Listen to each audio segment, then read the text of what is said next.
Good evening, everyone, and welcome around the fire. You can see it's a little bit warmer tonight. We're sitting up on the logs just to be a bit further away from the flames. And yeah, it's Sunday evening. It's been a good drive. It's been a good weekend especially. And it's been a good week. Lots of things happening, lots of new shows and talks and adventures and activities and lots happening. What do you think, Herman? Yeah, it was a very eventful week.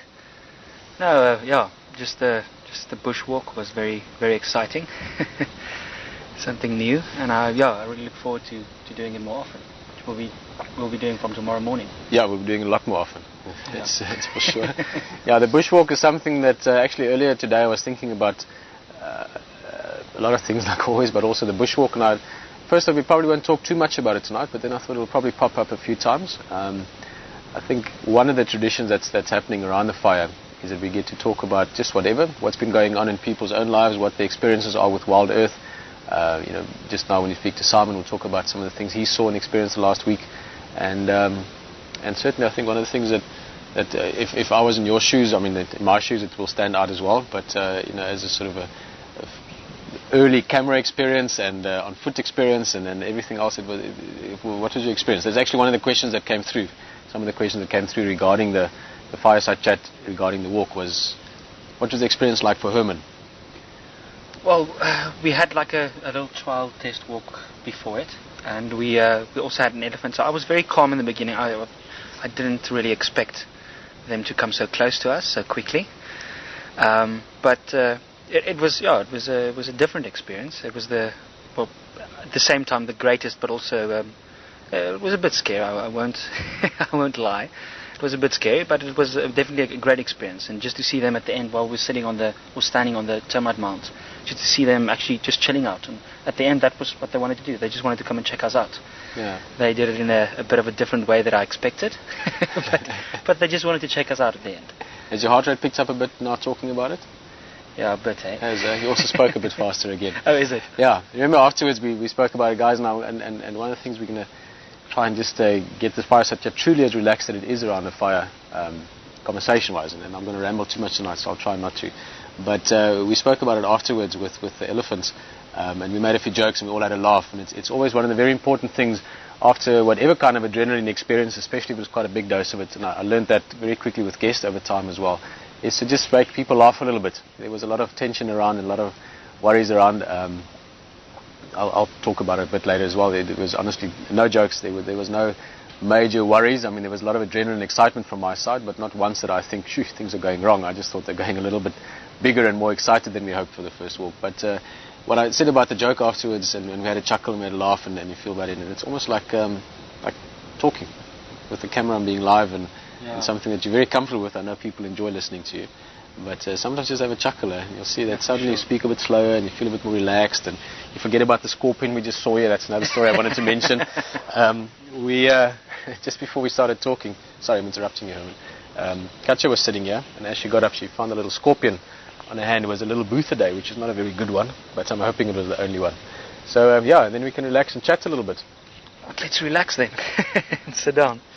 And what an important part for me, Herman, that I really appreciated from how you behaved was that you reacted exactly like I asked you to, which was very cool. You were very calm and collected. You only slipped once, and it was a tricky termite mound to climb. And then I think you took in the situation and you seemed relaxed, which was very important, as you could be, of course. Yeah, I think we often talk about this, but the whole thing just about trust.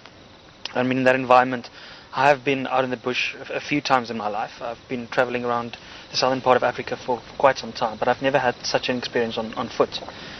So I just trusted you, and I know you've been on many walks before, many hours in the bush on foot, and I didn't have anything or anyone else to trust, so I trusted you.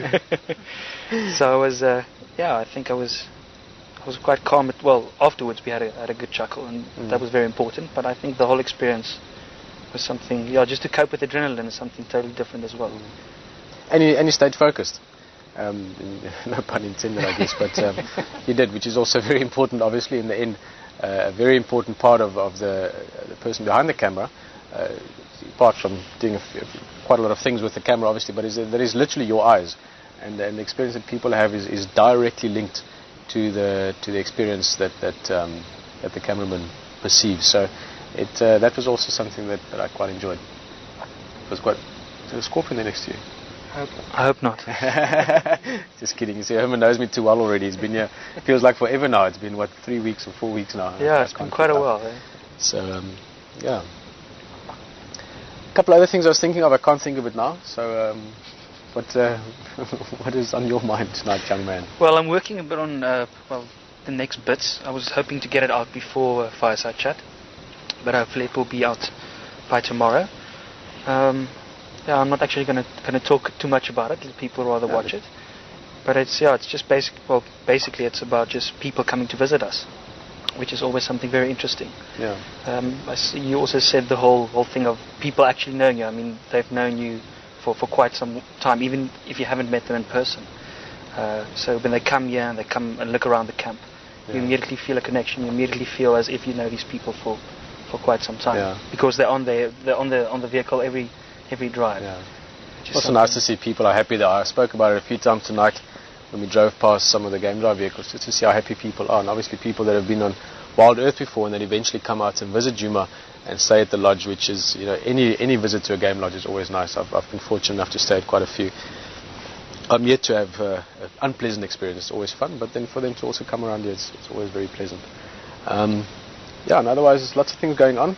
I'm confident you're going to be here for a while and see summer arriving, but it started happening. The season changes around us has just started really kicking off, even though we haven't had much rain yet. But that'll be some nice things to look at as well. Maybe sort of almost behind the scenes of how things get green. How things get greener, that'll be very interesting. I don't think people always realize. People never realize. I have to remind myself, and even then I don't realize until it happens. But how green this place gets. At the end of winter now, technically we're in spring already, but when we get to the end of winter, Peter, I'm very sorry, I just have a slight echo. I'm not sure if it's from there. I just can hear something, it's just myself. Suddenly, everything is so brown and so almost desolate looking, flat, and we can spot things. You can see safari or karula, whichever leopard we're seeing at the time, up in a tree or over there in a bush, and it's just so open. And to imagine this place, not only lush, but just so green. I mean, everything you see is either blue if it's sky, white or grey if it's clouds, or green if it's bush, and that's how green it goes. So that's something I'm always looking forward to this time of year. But if you just look around camp, I mean, you can already see it's a lot more greener. Even the trees that when I came here was, totally barren. I don't know if that's the word. Barren, maybe not the right word.